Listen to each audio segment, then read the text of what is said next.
श्रीनगर बीटीएपी के प्रमुख गुलाम नबी आजाद कहते हैं, जो लोग हमें बी टीम कहते हैं वे भी भाजपा की ए टीम में मंत्री और मुख्यमंत्री रहे हैं।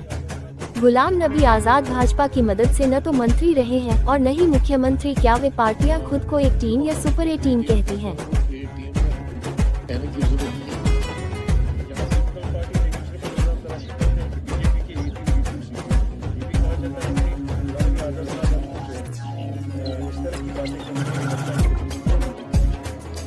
और जो हमको बी टीम कहते हैं वो ए टीम में रह चुके हैं, मंत्री भी और चीफ मिनिस्टर। और शुरुआत बड़ी सरकार ने की है और एक लीडर ने तो शुरुआत ही वहीं से की है, बीजेपी की मंत्री से बनने से ही, बाद में वो रियासत में आए। तो इसलिए गुलाम नबी आजाद न बीजेपी का चीफ मिनिस्टर रहा है, न बीजेपी की मदद से, न बीजेपी का मिनिस्टर रहा है और न बीजेपी के लिए अपने ही एमपी को पार्टी से निकाल दिया है। सैफुद्दीन सोज को किसने पार्टी से निकाला? क्योंकि उसने बीजेपी को पार्लियामेंट में वोट देने से इनकार किया था। तो वो पार्टी अपने आप को क्या कहती है? ए टीम के सुपर ए टीम। और वो टीमें अभी भी कोशिश कर रही हैं। फर्क कितना है, मुझे अगर होम मिनिस्टर से मिलना होगा और प्राइम मिनिस्टर से मिलना होगा, मैं दिन में कहूंगा और मैं अपना काम नहीं कहूंगा। मैं लोगों को अनाज नहीं है, जैसे मकान तोड़े गए थे तो मैं मिलाऊंगा, दिन में कहूंगा।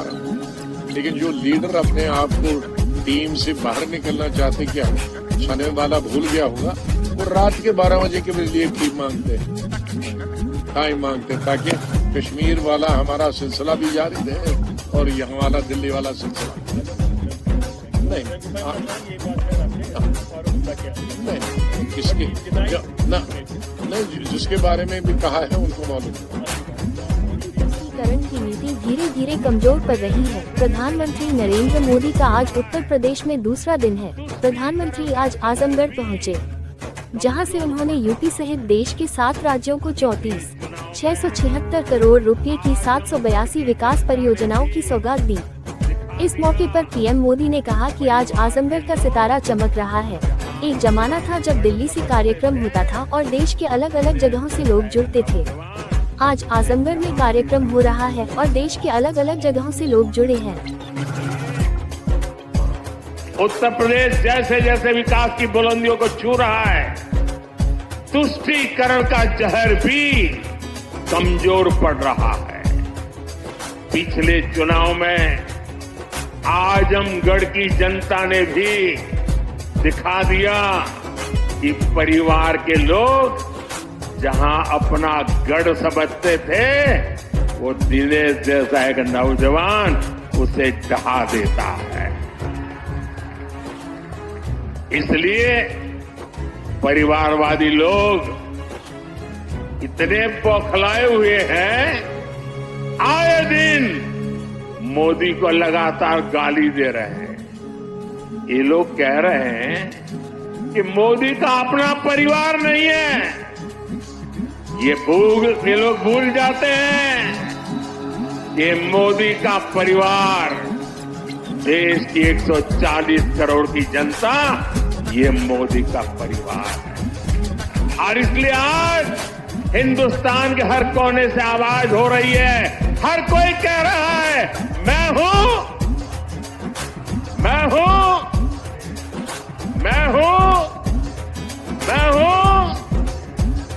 इस बार भी यूपी की पूरी सफाई में आजमगढ़ को पीछे नहीं रहना है।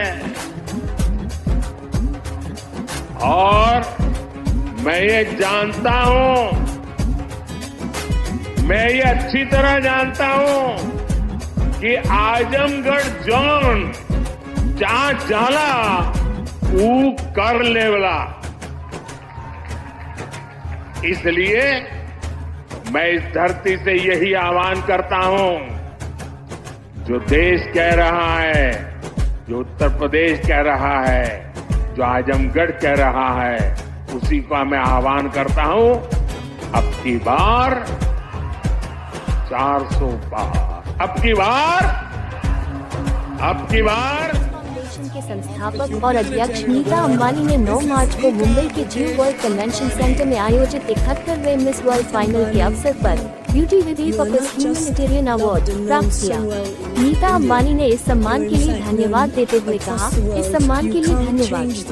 ये सम्मान सिर्फ एक व्यक्तिगत उपलब्धि नहीं है, बल्कि करुणा और सेवा की शक्ति का प्रमाण है, जो हम सभी को एक साथ बांधती है।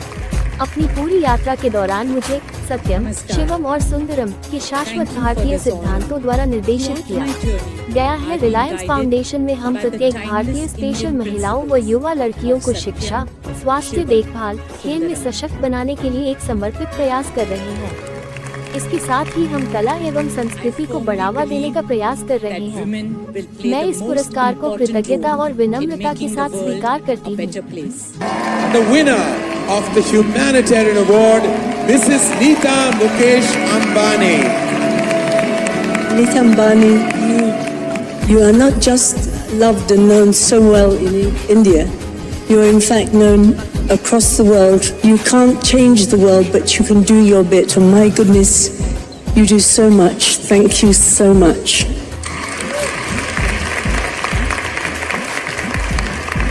Namaskar. Thank you for this honor.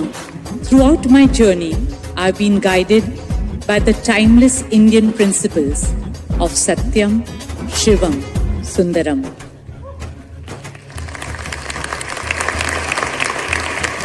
I firmly believe that women will play the most important role in making the world a better place.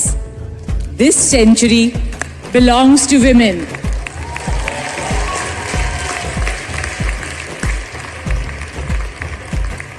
For what women cannot do, cannot be done.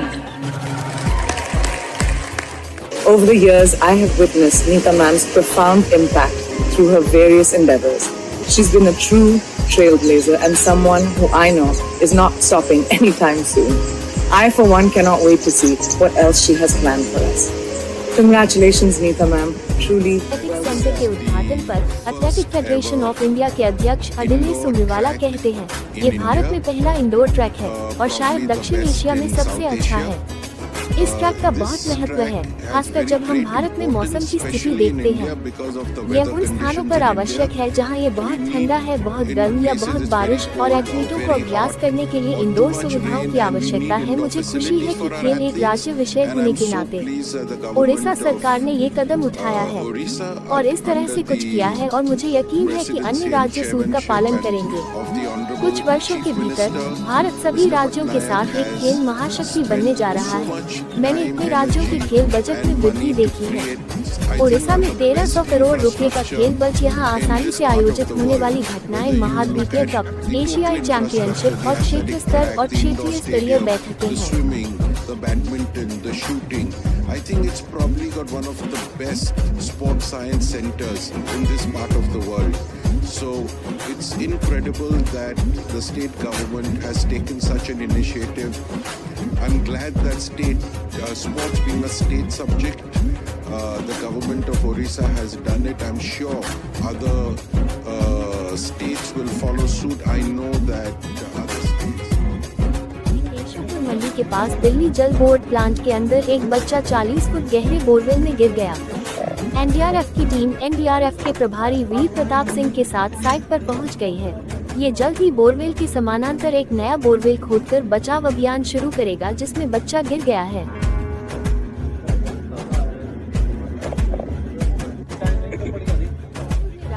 Cricket association के कार्यवाहक अध्यक्ष धनंजय सिंह खिंसर कहते हैं, मैं सकारात्मक रूप से आगे बढ़ना चाहता हूं ताकि यह क्रिकेट के लिए एक नया सूर्योदय हो सके। वैभव गहलोत ने 3 साल तक ये पद संभाला है, इसलिए उन्हें अनुभव है। अगर वो सकारात्मक रूप से कोई सुझाव देते हैं तो हम इसे गंभीरता से लेंगे। हम सबको साथ लेकर आगे बढ़ना चाहते हैं। लेकिन से अवगत है, मैं सकारात्मक रूप से आगे बढ़ना चाहता हूं ताकि ये क्रिकेट का एक नया सूर्योदय हो। वैभव जी भी 3-4 साल रह चुके हैं, उनके पास भी कई अनुभव होगा, और वो अगर हमारे साथ आना चाहे, हमको अगर सकारात्मक रूप से कोई पॉइंट्स देंगे तो हम उसको पूरी गंभीरता से लेंगे। हम सकारात्मक रूप से सबको साथ लेके आगे बढ़ना चाहते हैं। खेल में राजनीति ना हो, क्रिकेट आगे बढ़े, हमारे खिलाड़ी आगे बढ़े, यही प्राथमिकता रहेगी। चुनाव कब तक करवाने का प्रयास करेंगे? जैसे मैंने आपको कहा 21 मिनट के 25 मिनट हो गए कि मैंने कहा संभाला है, आप थोड़ा सा समय दीजिए, जल्दी से जल्दी चुनाव की अकबरनगर में अतिक्रमण विरोधी अभियान पर डीसीपी सेंट्रल रवीना त्यागी ने कहा, अकबरनगर में न्यायालय के आदेश का पालन करते हुए ध्वस्तीकरण की कार्रवाई की जा रही थी। उसी दौरान एक बिल्डिंग का स्लैब पास में एक झोपड़ी से टकरा गया। कुछ लोगों ने झूठी अफवाह फैलाई, पथराव हुआ। पुलिस ने मौके पर पहुंचकर स्थिति को नियंत्रित किया। कोई घायल नहीं हुआ है, कोई पुलिसकर्मी भी घायल नहीं हुआ है। किसी तरह की जनहानि की सूचना नहीं है। ये अकबरनगर में जो है एनडीए द्वारा ध्वस्तीकरण की कार्रवाई माननीय न्यायालय के निर्देश पर चल रही थी। इसमें आज भी जो ध्वस्तीकरण की कार्रवाई चल रही थी, उस दौरान एक जो बिल्डिंग है उसका स्लैब साइड वाली झोपड़ी के ऊपर टकराया है, जिसकी वजह से लोगों ने कुछ अफवाह फैलाई, पथराव हुआ। उसके बाद तत्काल पुलिस मौके पर पहुंच करके शांति व्यवस्था कायम करी गई है। अब सामान्य है पूरी तरीके से स्थिति, और ट्रैफिक भी यहाँ पर खोल दिया गया है। एरिया डोमिनेशन की कार्रवाई की जा रही है, और अब आगे जो है कोई और अपडेट अगर हमें मिलता है तो आपको पता है। तो घायल नहीं, बिल्कुल भी कोई घायल नहीं हुआ है। अभी इस तरीके की कोई सूचना हमारे पास नहीं है। किसी भी तरीके की जनहानि की सूचना नहीं है। किसी भी तरीके की कोई भी पुलिसकर्मी भी इसमें घायल नहीं है। कोई भी अपडेट वर्तमान में हमारे पास इस दिशा में नहीं है।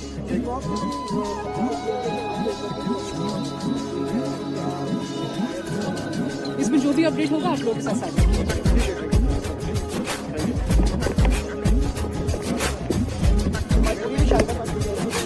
मुर्मू राष्ट्रपति भवन में अध्यक्ष लोकपाल न्यायमूर्ति अजय माणिकराव खानविलकर की शपथ लेते हैं।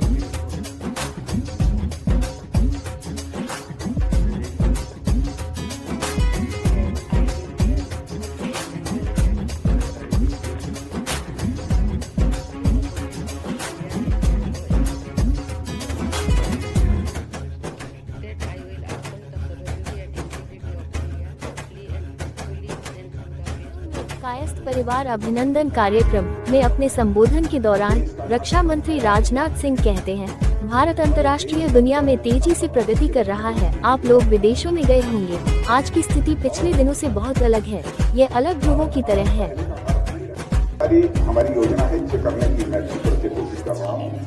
देश का यहाँ तक प्रश्न है, आप लोग जानते हैं कि हमारे देश का कद अंतर्राष्ट्रीय जगत में बड़ी तेजी के साथ बढ़ा है, बहुत तेजी के साथ। भारत हमारा पहले का भारत नहीं रह गया। आप में से बहुत सारे लोग विदेशों में, आपके परिवार के लोग भी रहते होंगे, आप भी विदेशों में गए होंगे। वहां भी पहले की स्थिति और आज की स्थिति में आपने देखा होगा कि जमीन आसमान का अंतर है। हम लोग पहले भी विदेश जाते हैं। हमारी योजना है इसे करने की मैं अपनी तरफ से कोशिश कर रहा हूँ। स्वर्गीय माधवराव सिंधिया की जयंती पर केंद्रीय मंत्री ज्योतिरादित्य सिंधिया कहते हैं, आज मध्य प्रदेश के इतने भव्य और सबसे बड़े हवाई अड्डे का उद्घाटन प्रधानमंत्री नरेंद्र मोदी ने किया है। देश की आजादी के 75 सालों में ग्वालियर में आज बन रहे इतने कम समय में 2.5 लाख वर्ग फुट का हवाई अड्डा कभी नहीं बन पाया है। इसकी आधारशिला 16 अक्टूबर 2022 को रखी जाएगी और उद्घाटन 10 मार्च 2024 को होगा। बहुत ही एक सुखद दिवस रहा है। उनकी जो सोच और विचारधारा थी कि हमारा संभाग, हमारा प्रदेश प्रगति और विकास के रास्ते पर सदैव प्रशस्त रहे, उसी विचारधारा के आधार पर आज ग्वालियर का एयर टर्मिनल 600 करोड़ का, जबलपुर का एयर टर्मिनल 450 करोड़ का, उसी के साथ आज न्यायपालिका का नया हाईकोर्ट बिल्डिंग का लोकार्पण, जिसमें देश के न्यायमूर्ति सुप्रीम कोर्ट के उपस्थित थे, चीफ जस्टिस मध्य प्रदेश के हाई कोर्ट के उपस्थित थे रवि मालिमत जी। उसके बाद MITS में नया एकेडमिक ब्लॉक का उद्घाटन, डीम्ड यूनिवर्सिटी की स्टेटस, और अब भजन संध्या। तो नागर विमानन जो उनके दिल के करीब था, शिक्षा जो उनके दिल के करीब थी, न्याय जो उनके दिल के करीब थी, और भगवान के प्रति आस्था जो उनके दिल की करीब थी, चारों का संगम आज के दिवस पर हो चुका है। मुझे विश्वास है कि वे जहां भी हों, उनके मन में एक प्रफुल्लता की भावना अपने समस्त ग्वालियर चंबल संभाग के परिजनों के प्रति जरूर होगा और उनके चरणों में मैं नमन करता हूं, प्रणाम करता हूं। उनके चरणों में, मेरी आजी अम्मा राजमाता विजयराजे सिंधिया जी के चरणों में, जिनके नामांकन पर प्रधानमंत्री जी के द्वारा आज इतना भव्य मध्य प्रदेश का सबसे बड़ा एयरपोर्ट, इंदौर और भोपाल से भी बड़ा एयरपोर्ट का लोकार्पण हुआ है और सबसे कम समय में तैयार हुआ एयरपोर्ट पूरे देश के इतिहास में, देश के 75 वर्ष के आज़ादी में 2.5 लाख स्क्वायर फुट का एयरपोर्ट। लाइक कीजिए, सब्सक्राइब, शेयर कीजिए और कमेंट कीजिए AI न्यूज़ को।